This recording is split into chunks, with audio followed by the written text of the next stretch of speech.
Il est important que réellement les communautés locales et les peuples autochtones pygmées se trouvent au centre de cette préoccupation et que ça ne soit pas une magnifique opportunité pour uniquement les acteurs de l'économie verte.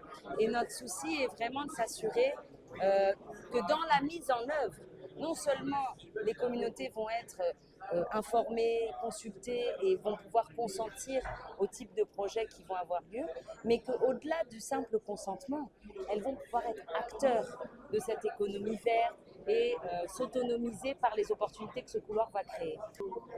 On accompagne effectivement la province et les communautés, certaines communautés de bassin Koussou, dans la gestion d'une aire protégée d'intérêt provincial, qui a la lourde tâche de mettre en œuvre des mécanismes qui garantissent la participation des communautés dans la gestion au quotidien de leurs réserves.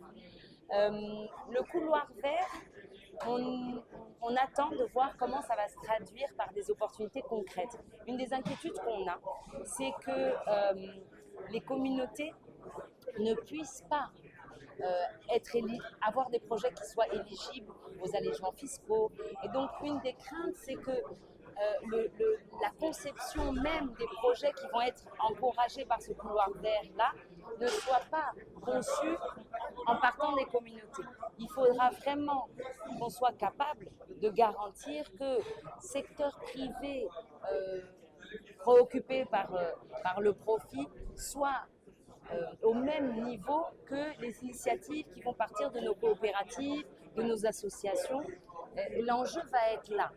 À qui va bénéficier ce couloir vert? Notre rôle en tant que société civile, c'est de s'assurer qu'on dépasse le discours politique et que les ambitions que porte ce projet-là soient bénéfiques pour le développement de nos territoires, de nos provinces et à l'échelle de notre pays.